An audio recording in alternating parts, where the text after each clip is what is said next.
Hey everybody, it is Mom of Two After One. Thank you guys so much for coming back to my channel. If this is your first time, I am a content creator, I'm a mommy, I'm a wife, I am an editor, I'm an author, I'm a lot of different things, but everything related to communications, including doing these kinds of videos where I do a review, a recap of Married at First Sight. We're on season 16, episode 9, that was called Partying Ways. If you are familiar with my channel, you already know that I've given my predictions on who's going to stay together and who's going to stay married. And you guys kind of know how this goes. I take notes every single Wednesday night. I also utilize the group chat that I'm a part of with my, I don't want to say elderly because I know that's not right, but with my mother and my uncles, all of whom are 65 and up. I utilize a group chat with them every single Wednesday as we talk about these couples, talk about the craziness of, I don't say the craziness of the couples necessarily, but sometimes the unrealistic expectations that people have when they embark on something like this. So I'm not going to go over the premise of the show. If you guys want to know the premise because you're not familiar with it, please feel free to click on my very first video for this series. I've done a couple seasons of Married at First Sight, but without further ado, let's talk about what happened last night. So normally I pick the most boring couples and then leave the juicy stuff for later. We're not doing that this time. We're going to get right into Dominique and McKinley, or Dom and Mac as they're sometimes called. So if you guys remember from last week, Pastor Cal visited all the couples to see how they're doing, see how the honeymoon was, see how they're adjusting to living together. But with Dominique and McKinley, Dominique decided not to move in. She's feeling negative vibes. Everything's really negative. I'm all about positive vibes only. And this just isn't working for me or whatever.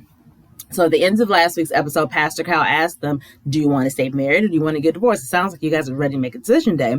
And Max said, well, I'm willing to see where things go. I'm willing to kind of work things out. It's still early. I'm willing to give it a chance because obviously we were brought together for a reason. So I'm willing to stick around to see exactly, what you guys envision for us.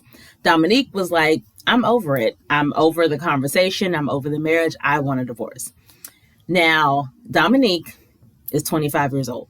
And I said from the beginning that I think that 25 is way too young, not way too young to get married. Like, let me be clear. I'm not saying 25 is too early to get married. I have some kind of reservations about that, but I think it depends on how long you've been with the person. And obviously depends on your maturity level and your circumstances and all of that. So I won't say 25 is too young to get married. I won't definitively say that. I do believe, however, that 25 is too young to be on a show like this, where you're getting married at first sight. That means that you are getting married to this person. You are just meeting them at the altar. I do think that 25 is too young to do that.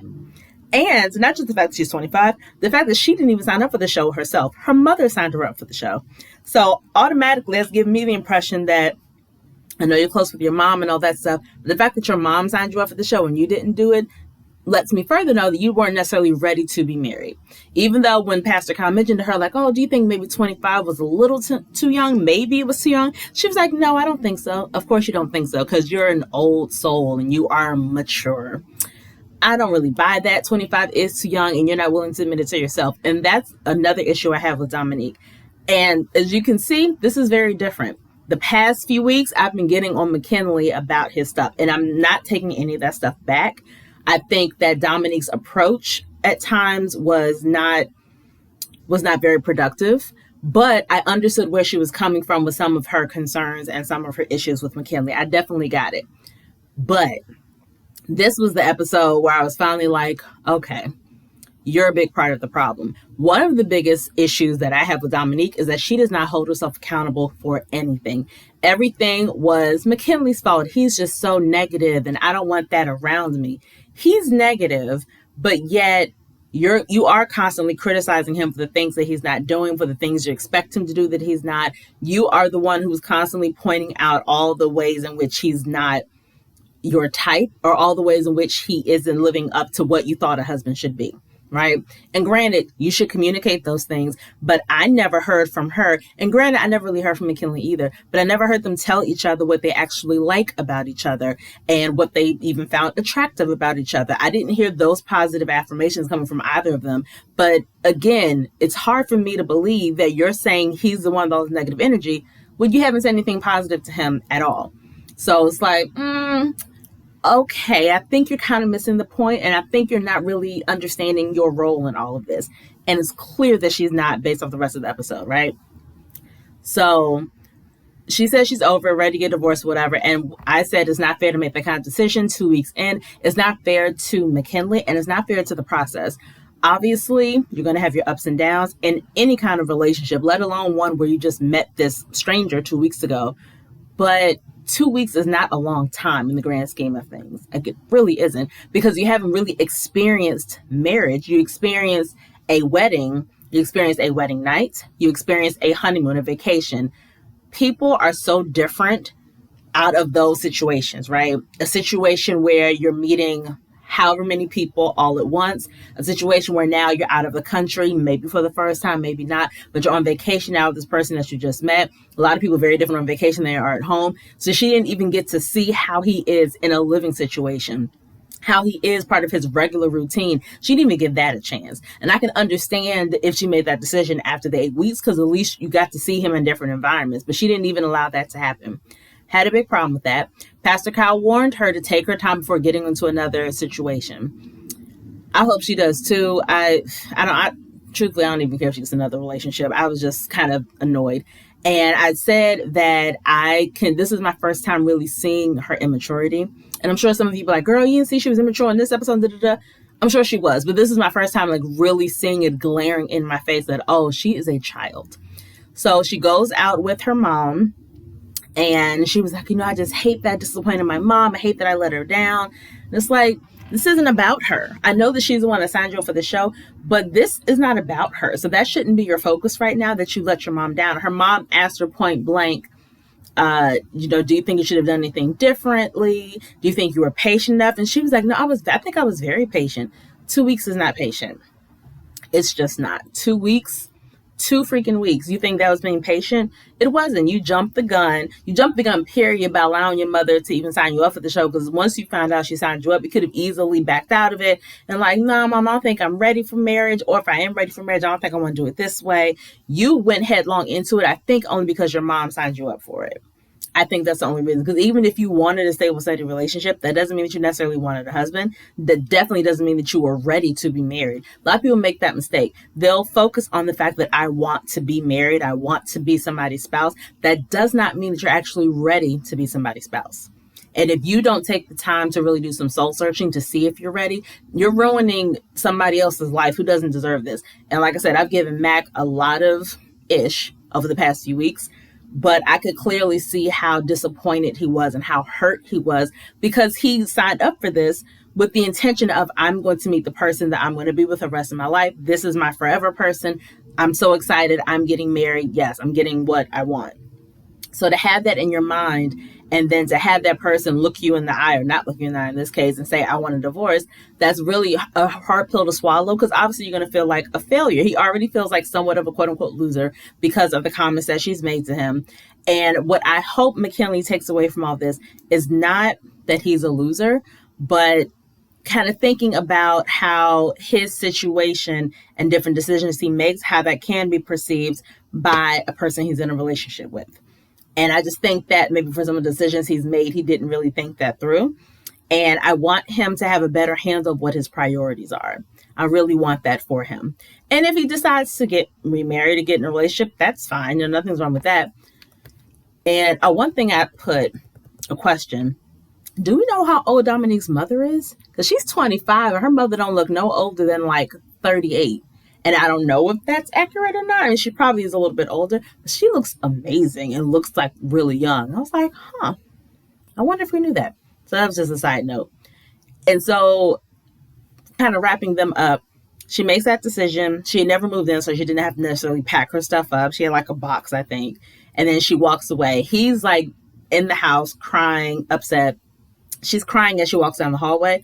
I don't know, though, if she's crying because the marriage is over, if she's crying because she's starting to second guess her decision, or if she's crying because she doesn't want to tell her mom.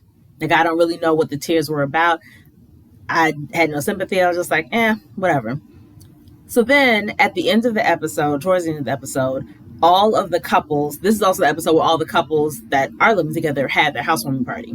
So towards the end of the episode, all the couples came together for a potluck because, they all live in the same apartment complex, to talk about the housewarming parties, to talk about where they are now in their relationships, to kind of give an update. My question is, if you two decided to get a divorce, you obviously didn't have a housewarming party because she never moved in. Why did you feel the need to come to the potluck? Like, I know it's supposed to be this big dramatic thing. Oh, let's tell everybody we're getting divorced.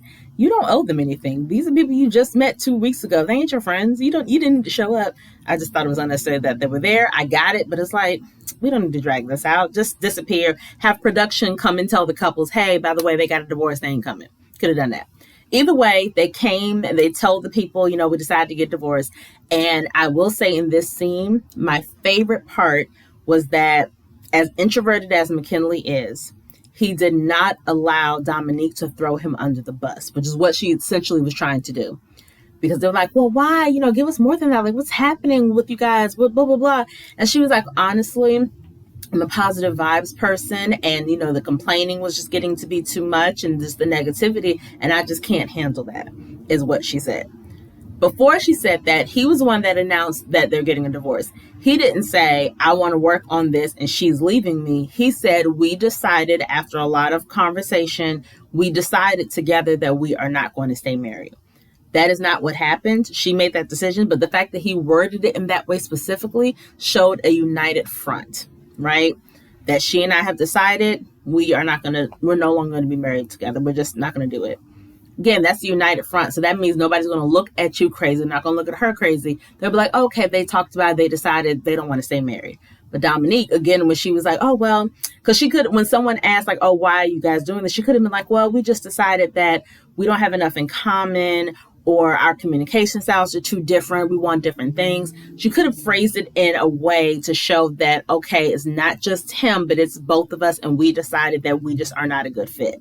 That's what she could have said. Instead, she was like, he just complains all the time, and just his negativity, he's surrounded by it, and blah, blah, blah, blah, blah.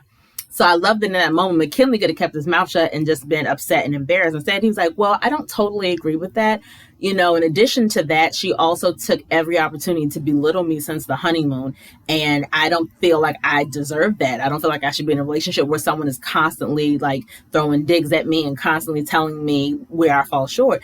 And I was like, thank you, McKinley. I was so proud of him for standing up for himself, and not because again, I assume with his personality, he wasn't going to say anything. So I was so appreciative that in that moment, he stood up for himself in a very respectful way, but let it be known, hey, it's not just me. She's been doing some stuff too that I don't appreciate, and this is why we're not going to stay married. So, of course, they're like, Nicole was telling her, I think you're going to regret it because it's been only 2 weeks. I think you should reconsider. Do you think if you guys have some time apart, then maybe, you could possibly get back together? And Dominique looked at McKinley and she was like, well, yeah, maybe.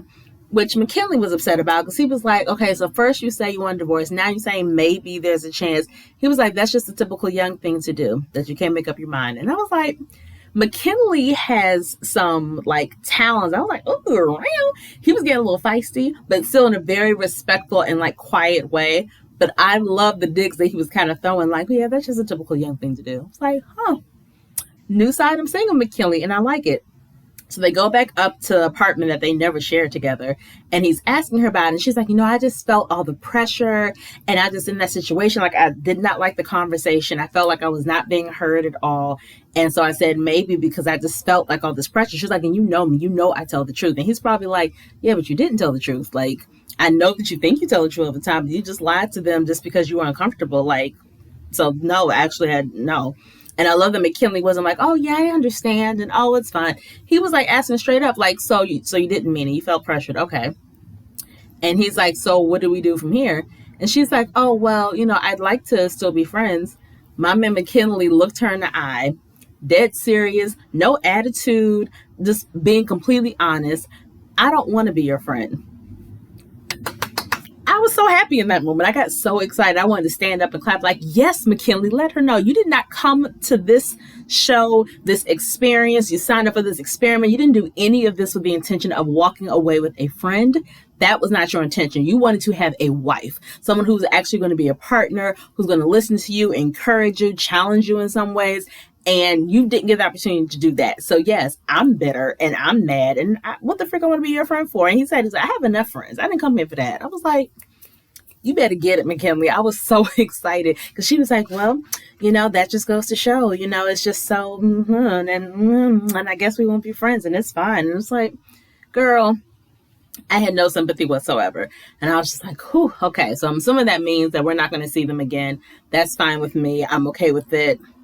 Good riddance. Godspeed. Go with God, Crispy. All that stuff. So yeah, forget those people. We're going to go to Nicole and Chris. I will say with Nicole and Chris, I know that they are the furthest along in like intimacy, obviously, because they're the only couple that's had sex, but also just the emotional connection. I feel like they're a lot further along than a lot of the other couples are.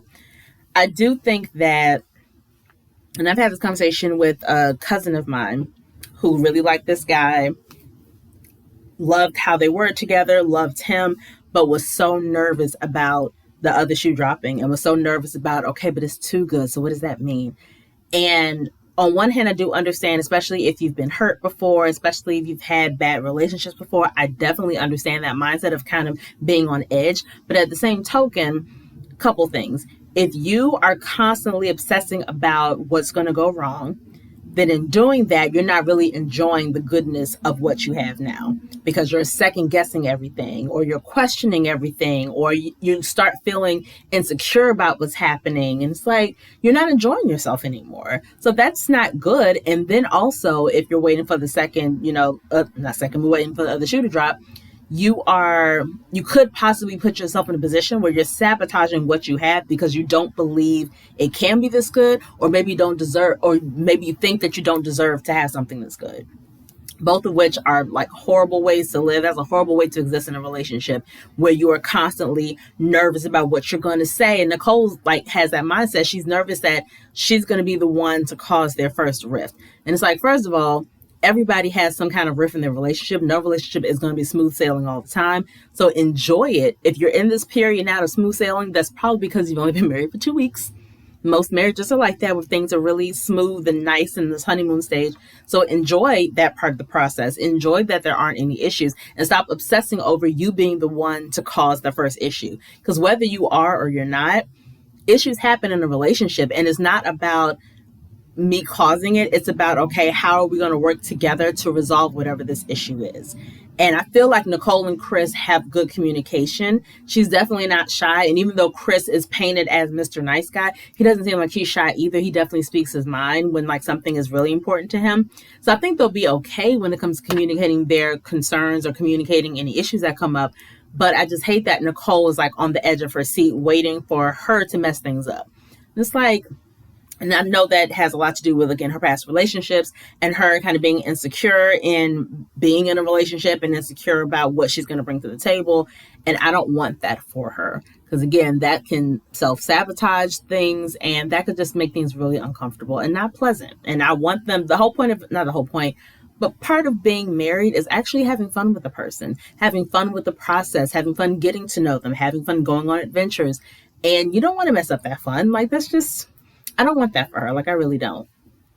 And again, I hate that that's where her focus is. I like that one of her friends told her, you can't not be who you are to protect him.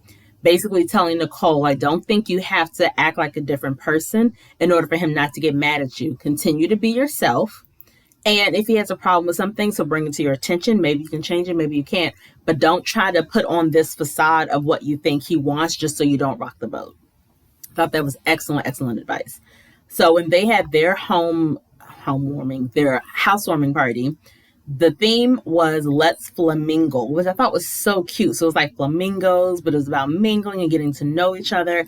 And I did write that Nicole is my kind of party planner. Everything was on theme, not just, oh, we're going to put flamingos on the wall. I'm talking, she had leaves on the table and she had food that represented the tropical theme. And they got lays when they walked through the door and they were wearing tropical shirts and outfits. And I was like, this is great. I absolutely love stuff like that. When I party plan, I love those little small details because they mean the world and they're just so important. I really, really appreciated that.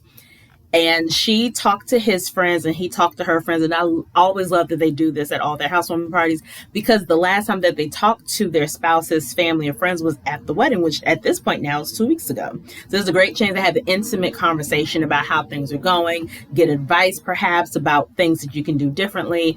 And I've just always really appreciated that. She told his friends that she thinks Chris appeases her. She's like, and while it's admirable, I don't want to be in a position where I'm walking all over him. And I love that she was really intentional about not putting him in a similar position that he was in past relationships where he did get walked over. She's like, I know him a lot. I know I'm a big personality, and I don't want him to either, just say yes to me or be in agreement because he may not want to rock the boat. Like I want to provide an environment where he feels comfortable enough to tell me what things are and what things aren't. I don't want him to feel like he has to just yes man me all day just to like make me happy. Like I love the fact that he wants to make me happy, but I don't want him doing it to his misery, basically. So I do think that she cares for him. I love how intentional she is about making sure his voice is heard, making sure that she's providing a safe environment for him to be open about his emotions. And I think that they're in a good place. Again, I just think that at this stage, because things are going so great, she's overthinking things. He's kind of going with the flow. But if you're with a partner that's overthinking and you're more of a go with the flow kind of person, which is very similar to my relationship with my husband, that can sometimes cause some issues because the overthinker will see things that are not there and you're going to react as though what you see or what you envision is actually happening when it's not. And that can cause some issues down the road. So again, I just want her to just relax and just lean into it and have her fun. We're going to go to Shaquille and Kirsten. I'm so surprised that they still haven't kissed yet. For us, it's been 9 weeks. For them, it's only been a little less than 3 weeks. But it's like, you still ain't get this man no kind of kiss? I'm very shocked and surprised by that. I will say that my favorite part about their housewarming party, and I was telling my mother this, and as soon as my mother saw it come up, she was like, oh, my daughter's going to love this. They had their housewarming party, right? But they were very, very intentional about who they invited. Everyone else invites, their friends, family, whatever. Kirsten and Shaquille both invited one married couple apiece because they wanted to have people in their home, the first guest in their home, to be married people, to give them advice on how to be married. And I love that idea. I love when people are intentional, and I love that they came up with that idea together because that shows that they're very serious about making this marriage work. I thought that was an excellent idea. I really, really appreciate it. And of course, Kirsten talked to Shaq's married friends and Shaquille talked to Kirsten's married friends. So I really like that. And I also like that when we first saw them last night's episode, he was putting air in her tires. Again, it's little things like that where you're like, oh man, that's right, I have a husband now. Yes, I got somebody to put air in my tires, somebody to fix my brakes, somebody to take my car to get the brakes fixed. Just little things like that at least, I won't say all women, for me, I love having a husband for those things. Yes, I can do those things on my own, but having a husband that pays attention to that stuff and does it for me, it's like, oh, that's what I'm not going to worry about. Thank you, husband. I appreciate that. So I liked seeing Shaquille do that because I'm sure Kirsten was saying the same thing, like, oh, that's right, I got a husband. He can do that. Okay, I love that. So that's like how we were introduced to them last night's episode. So I said they invited the married couples. I said, I thought it was a good idea. Kirsten's cousin, said a great line because they asked them about the honeymoon and Shaq was like, we're not intimate. We didn't have sex and we have not kissed. So Kirsten's like, well, I'm not a good kisser. So that's why we haven't kissed. And I love that her cousin said in his private thing, she needs to allow Shaq to be the judge of that by kissing him often. I was like, I agree completely.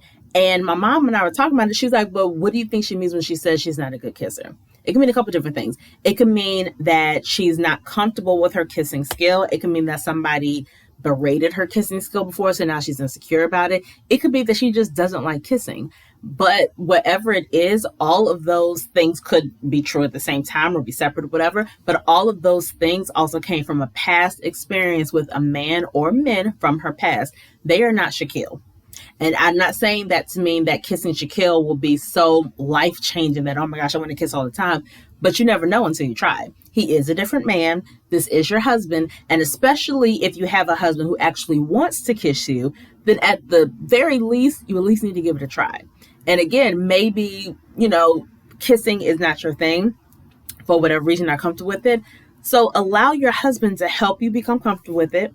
If you don't think you're doing it well, allow your husband to teach you how to do it better, because he'll teach you what he likes. Just like when it comes to intimacy, sex, even conversation, even like how you like to be talked to, you have to teach a new person how to communicate with you, because they're going to communicate with you the way that they're comfortable with or the way they did in their last relationship. But every man, every woman is different. So you have to tell him, hey, when you have an issue with me, or if I'm upset, understand that I can't talk right in the moment. I need time to decompress, and I need time to really understand what I want to say, and then we can come back together and have a conversation. Or understand that I am a PDA kind of person. I love when a man holds my hand in public or puts his arm around my waist. And so if you're not comfortable with that, understand, but I just want you to know that I really enjoy that. You have to, and it's not training, but you do have to teach the person you're with how to love on you, how to treat you, how to communicate with you. And the same could be said for kissing. If she does not like kissing for whatever reason, because she never gave an explicit reason of why she thinks she's a bad kisser, that she never really explained that, then allow this man to show you how he likes to be kissed, and at least give it a chance, right? And then my other thing that I was thinking was, she keeps saying, I'm not a good kisser, so that's why we have not kissed. But I have not heard her say, at least recently, I have not heard her say that I'm not comfortable with kissing, but I'm working my way up to it because I do want to kiss Shaquille, or I know Shaquille wants to be kissed, so I'm working my way towards that. I personally, y'all correct me if I'm wrong, and at least in the past 2 or 3 episodes, I have not heard her make any statement to indicate that she is preparing her mind to eventually kiss him. And Shaquille asked her friends, am I being too patient? And I think this is a very interesting question, because I say this every single season of the show. Obviously, you are marrying a stranger. You don't know this person. It's a whirlwind, and some people jump in feet first, and they're like, okay, we're immediately going to kiss. We're immediately going to have sex. Let's talk about babies right away because you're my wife, you're my husband, or whatever. Other people are like, okay, yes, we're married, but I'm still getting to know you. It's going to take me some time. And I think both of those are fair, right? Whatever you're comfortable with.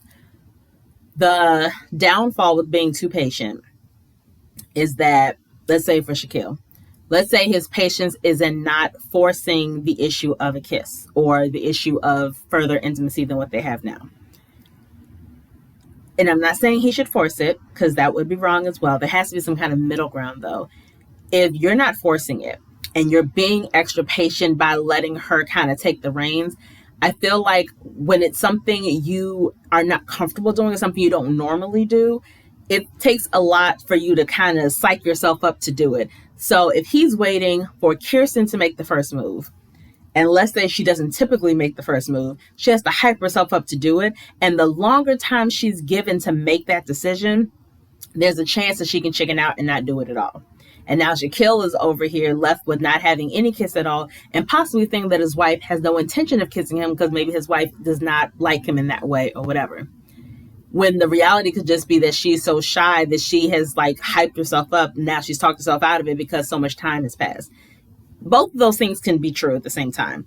So there has to be some kind of middle ground with being patient and being forceful. And I think it's hard sometimes to figure out what the middle ground is, but I think it's very crucial if you're Shaquille, if you know that you want to kiss your wife, you know that you want to have sex with your wife, you know that you want your wife to initiate things, or whatever it is that you're looking for in this moment, you have to vocalize it often. Not to put pressure on her, not to force her to do something before she's ready, not to complain about the fact that you're not getting what you need, but just letting it be known. Communication is very key. And it's just letting me know, like, look, I'm patient, I understand, but I just want you to know every time I look at you, you know, you are so beautiful to me, and I just want to kiss you all the time. And I know you're not ready, so I'm not putting pressure on you, but I just want you to know that I really desire you and I really want to kiss you. And you know what I'm saying? And just kind of leave it at that. But I think that you need to say those things so she still has it in her mind, even if she's still scared, like, okay, it's going to be okay. He wants this. He wants to kiss me. He wants me. I'm so glad he still wants me. I'm going to try tonight. Oh, he wants me still. That's right. He told me yesterday he wants me. I can do this. But I think that's what needs to happen. And that's probably not a surefire way, obviously, But I think that there is such a thing as being too patient and putting everything on that other person. Because even though it's an admirable thing, and even though it's a very gentlemanly thing to do, to be patient and allow the woman to kind of set the pace, it's also putting the man or the woman, in Jasmine Harris's case, is putting them in a position where they are also being denied what they want. And in every relationship, nobody's 100% satisfied because no one's necessarily getting everything that they want. So there has to be some kind of middle ground, and that goes with communicating your wants and your desires. So I'm proud of Shaquille for being patient. Again, for us, it's been 9 weeks. For them, it's been a little more than 2 weeks. So I just want him to, and one of, I think, Kirsten's friends told him that at some point, he's going to have to be that dominant presence, because it does take a while to kind of draw her out, to allow her to let her guard down and be more vulnerable. And so the friend told him, like, she is slow to kind of warm up, but at some point you're going to have to be more dominant and be less patient, be like, look, this is what it is, this is what it ain't, what's good, in a nicer way, I'm sure. But I still see some hope for them. It's just moving really, really slow, like really, really slow.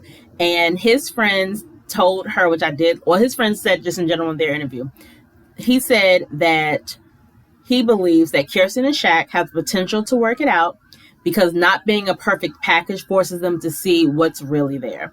I love the idea of that, but I was saying that I only agree if both people actually take the time to see what's really there. And unfortunately for this show, for their track record, it's not rare, but it doesn't happen often that both people take the time to figure out, okay, now things aren't really working in this area, but the experts did bring us together for a reason. So let's take some time to figure out what that reason was. Let me continue to spend time with you to figure out what it is that I'm missing. So we'll see what happens with Shaquille and Kirsten. Again, it's just moving super, super slow. I'm going to move to Gina and Clint. They really shocked and surprised me this episode. I was so incredibly relieved and happy. And I will say that I've, not been the biggest Clint fan, but I will say in the last 2 episodes, I've enjoyed Clint. He's made sense. He has been patient. He's been kind. I really enjoyed him. And I don't know what was happening the first few episodes, but at least last episode and this episode, I was like, okay, I'm actually liking Clint. I was shocked that Gina actually moved in. I thought she was going to be like Dominique and kind of, stand 10 toes down and be like, nah, I'm just not doing it. I feel comfortable. So I love that she actually moved in, that she's actually giving it a chance. They're staying in separate bedrooms, which is a start because at least you're under the same roof. So I wasn't mad at that. And so this is the question I had. And again, if I missed it, please tell me in the comments if I missed it and tell me, what you saw that I didn't see. He's played Frisbee with a friend of his to update his friend on the honeymoon, right? And he says to the friend, I'm worried that we won't get over our hurdle of our lack of physical attraction. And I was thinking to myself, Clint isn't completely an unattractive person, and neither is Gina. So regardless of whether or not, they're each other's type, there has to be something that they find attractive about the other person. Have either of them ever voiced what that is? I don't remember. Like I said, maybe you guys can correct me. I don't remember that ever happening. But again, even if there's something, even if the overall package isn't what you like, you could be like, man, maybe she's not this, but she has a gorgeous smile. And even just telling her, never told Gina that your smile is beautiful. I love watching you smile. I love watching it. It means a lot to me to see you smile. And she can say the same thing. I love your body. I love your eyes or something. I don't know if they've ever voiced it to their friends or in their individual stuff or even to each other. And I feel like overall, maybe you're not my type, but there's one thing about you that I can look at physically and say, oh, I really like this part of your body or this part of your face, or whatever. Focus on whatever that part is. And once you focus on that part and focus on all of the inside of that person, then everything else will kind of fall into place and things will just start gradually being more attractive to you. So I was kind of curious if that's happening because I hadn't really heard that conversation. I said that I'm shocked that she moved in, and I was kind of confused when they had their housewarming party why there were nothing but women there. Especially because we saw he had at least one male friend and he hadn't been standing up for him at the wedding. But I think he invited 2 female friends and so did she. I was like, huh, okay. He told her friends that he and Gina are emotionally and financially ready to be in a successful relationship. And the friends told him that it's good that they focus on that. And I've said this before, once you focus on the connection outside of the physical stuff, then the physical stuff will come a little later. And they were saying that in the past, because Gina is so incredibly curvy, she has a booty, she has hips, she has big breasts. Because of that, a lot of men have focused on her physical attributes to the detriment of learning her inside. So the fact that Clint isn't necessarily physically attracted to her makes him focus on her personality and everything a little bit more. And in doing that, the foundation is set for a more longer relationship. Hopefully, obviously that's the theory. And when they met the other couple, she said that their positives outweigh their negatives. And Clint admitted that they both judged each other a little too early. And they seem to be in a really, really good place. And all the other couples were so happy for them. They're in a good place. And I really appreciate the growth that we've seen from them. I love that they're both actually trying and that they're both like willing to give this a chance. Like, I don't feel like they're just here just for the 8 weeks, just to be like, oh, okay, well, we can stick it out for a few more weeks. I feel like they genuinely want to get to know each other. And I really appreciate it. And hopefully that continues on in the rest of the episodes. So we're going to end with Jasmine and Eris. I will say this. Last night was my first time, at least, seeing a little bit of the fire in Jasmine. Jasmine, first of all, she's beyond frustrated with Eris, beyond frustrated with basically having to beg him to want her and beg him to have sex with her and beg him to kiss her and all this stuff. She's beyond that and she's past that. I don't think she even begs him. I think she just, anytime they bring up intimacy, she's like rolling her eyes immediately and is looking off like, we ain't doing nothing. And I feel bad for her. Like, I really do. Who wants to be in a relationship where this man is constantly telling you all the time that he's not attracted to you? Constantly telling you that he don't want to have sex with you. In so many words, Eris is being honest. So I'm trying to give him a pass, kind of, sort of. But, like, that can't be easy hearing that all the time. Like, this obviously can't be easy. So I feel for her. But again, this is my first time really seeing the sass come out. And I was so appreciative. So if you guys remember, when Eris was chosen for the show, he's telling his family and his friends, like, oh my gosh, I got chosen, I'm getting married. And he has a cousin named Felina. And Felina is not here for the experiment. She's like, no, you're not ready to get married. I don't know why you're doing this. This don't make no sense. She has been against it from day one. Even on the wedding day, trying to convince him to run away. Don't worry, I can drive you out of here right now if you don't want to do this, because I don't think this is a good idea, all this other stuff, right? So if you remember, they have the wedding, and then the next morning, each of them have breakfast with their new spouse's family. So she met up with Felina. That was her first time really talking to her. Well, she kind of talked a little bit at the wedding, but talked to her one-on-one with, I think, Eris's mom and somebody else there. And Felina basically made a comment to her because she asked Jasmine a question. Jasmine answered the question. Felina was like, she was like, spoken like a beauty queen. I just feel like your answers just seem a little like robotic. They just seem like you have the right answers right away. Like, and I just want you to think about the answer. Like, I just feel like you're kind of giving me what you think I want to hear. So, of course, Jasmine took that as, oh, you're basically saying I'm fake, which is essentially what Felina was doing. And Felina actually said it tonight. So Eris met, and I put that he met with his hating cousin, Felina, and they were talking. There was something she said that I did agree with, because he was talking to her about the honeymoon, but about how, she really likes me, she really wants me, but I'm just not there. And I'm worried that I'm not there because I don't know why I'm not there. And she did tell him that attraction isn't just physical, and he's a physical person. So he, has his walls up a little bit because he doesn't know why he's not physically attracted to Jasmine. And so because he has his walls up, he's not giving himself a chance to really get to know her on a more intimate, more personal level. And he's really worried about that because she doesn't deserve it. He wants this to work. He likes her as a person. He doesn't know why things aren't really moving in that direction for him. And the cousin basically was like, Jasmine seems fake. And I'm not coming to the housewarming because I don't believe that he's invested in this. And I don't think the marriage is going to go nowhere. And I said, when she said Jasmine seems fake, I was like, you refuse to get to know the girl. So how can you say anything? How can you really say she's fake? You haven't got, I feel like if you are that close to Eris, and if he decides to do this, whether you agree or not, if he decides to do this, and after 8 weeks, if he decides to stay married to Jasmine, that means Jasmine will be around for a minute. So if you're that close to Eris and you have concerns maybe that this girl is fake or she's playing him or whatever, then why don't you have a one-on-one with her to have discussion to really get to know the girl, right? That was my suggestion. So she said one more thing that I agree with. Basically told Eris you either need to work on connecting with Jasmine and work on the intimacy and basically have sex with the girl, or you need to walk away and stop wasting your time. I had a problem with the fact that she was telling Eris, stop wasting your time as opposed to stop wasting yours and Jasmine's time. And maybe because she thinks she's fake, she don't care about her time being wasted. But I feel like even as a woman, I would be like, don't be wasting that girl's time. She don't deserve that. But apparently Felina's not like me, and that's fine too. I love that we cut to an earlier scene where they're planning their housewarming party and they are writing the guest list. And she's asked Eris, okay, who do you want to invite? Because everyone only invited like 2 people a piece. And Eris like, oh, I want to invite my cousin Felina. And he starts spelling her name. Just like, you don't have to spell her name. And refused to write it down. I was like, the sass. And I loved it because that's for sure. First of all, that's something I would have definitely done. I also probably wouldn't have asked, my person, like, oh, who do you want to invite? I would have just invited who I want to invite and kept it pushing. And if he asked me later, oh, how come my cousin want to invite? Oh, I didn't want her there.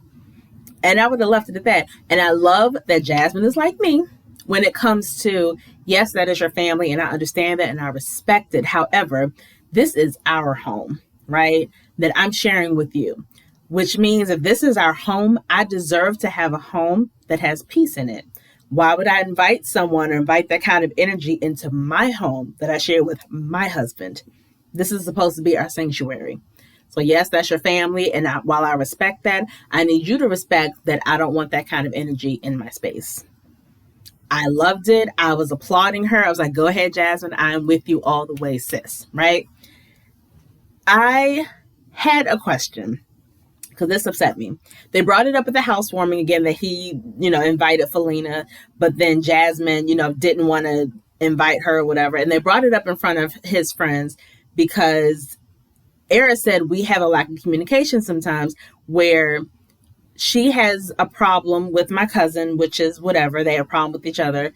But instead of telling me right then and there when we're making the list, she kind of told me later. I just wish if we're making the list now and you got a problem with her, like mention it then as opposed to saving it for later. And it's like, okay, I guess I kind of get it. But I love that when he told Jasmine that, oh, I invited my cousin, she said she don't want to come. Jasmine's like, oh, good. So it's mutual. Okay. It was completely fine. They're like, cool. So she don't like me. And I'm glad that that you understand that I don't really want her here either. Perfect. We're all on the same page. This is great. But this is my thing. When they brought it up at the housewarming party and she said, she made some comments to me that I thought were very disrespectful and I didn't want that in my house. This is a new thing for me. I want things to be fresh and whatever. He proceeds to talk about how, well, my cousin, I know she can be a lot. She's very outspoken. She's this, she's that. I think at some point you guys will get along, but I'm going to be patient with them. It's going to take time, I'm sure, but she's just really outspoken. I know you're not used to that. I grew up with her, so I'm used to it.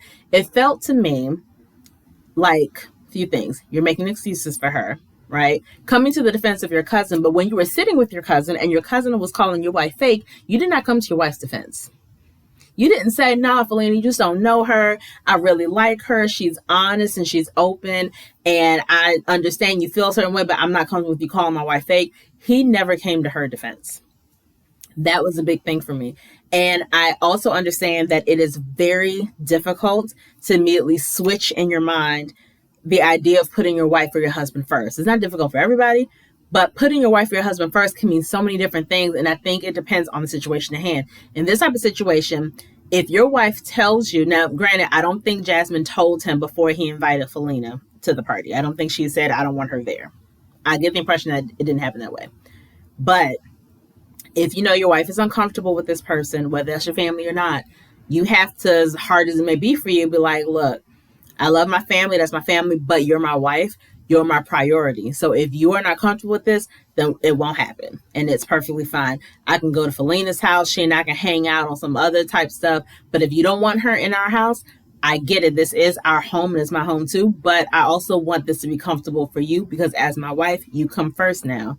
That's what should have been said to Felina and to Jasmine, and he didn't say that.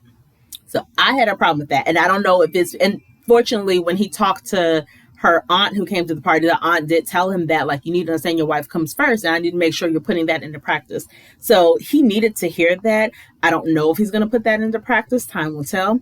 But I'm glad that the wife told him that. And I do understand that it's a very hard transition, but you have to start somewhere because it's necessary, beyond necessary, to get to that point. So they both said communication isn't their strong suit. And I've noticed that Jasmine can be just as blunt as Felina, especially when she's frustrated, because she was telling his boys, me and Eris, we ain't having sex. She's very sexually frustrated. And I don't even think it's that I want to have sex with Eris. I think it's more like I want to be desired by Eris. He's not desiring me. If we only kiss occasionally, like we're not even kissing as much as we used to, like he doesn't desire me. So essentially she has a roommate. She doesn't have a husband. She has a person with that title of husband, but in terms of the way they're existing amongst each other, she basically just has a roommate. And that has to be really frustrating. And I also said that I don't think her family is too impressed with him. And Jasmine says that she feels that they can be great together if they're honest and work over their hurdles. Working over it, well, I don't know. I don't think Eris is a bad person. I don't want to say I'm on his side. He annoyed me a little bit this episode, but I want him, and again, just like I said with Gina and Clint, I don't know if Eris has said one physical thing he likes about Jasmine. He said that she is attractive, even though he's not attracted to her. But I don't think I've ever heard him say one thing he likes about her body, her face, like any of that. I've never heard him say that before. So it'd be nice if he said that to her. Because I think right now, without him saying any of those words to her, she doesn't have any reason to believe that he even thinks that she's an attractive person. He keeps saying it. But I need to hear those words. I need to hear, I love your smile. I love your eyes. The complexion of your skin is so gorgeous. I love your stomach, something. He needs to give her that, because right now he's not giving her anything. All she's hearing is that my man is not attracted to me. He don't want to have sex with me, and he's barely kissing me. That's what she has right now. So he needs to do a better job of giving her more than that. So that's pretty much the recap from last night. We have one couple that's already in Splitsville, which is fine because they shouldn't have been together anyway, and neither one of them should have been on the show, to be perfectly honest. But comment below what you guys thought of the episode last night. What do you guys think of Dominique and McKinley calling it quits this early in the game? What do you guys think about Eris and Jasmine? Do you think there's any hope for them whatsoever? Do you think Shaquille and Kirsten are going to kiss at all in this 8 weeks? Comment below. Make sure you like this video, share the video. Like I said, comment, subscribe to my channel, and click the notification bell. And I will see you guys next week. Oh, also, if you guys want to see me do a recap on other shows, let me know. Married at First Sight is a show that I typically review all the time, but there are other reality shows that you guys really like that you want me to review. Please let me know. I would love your suggestions. And yeah, I'll see you guys next week. Peace.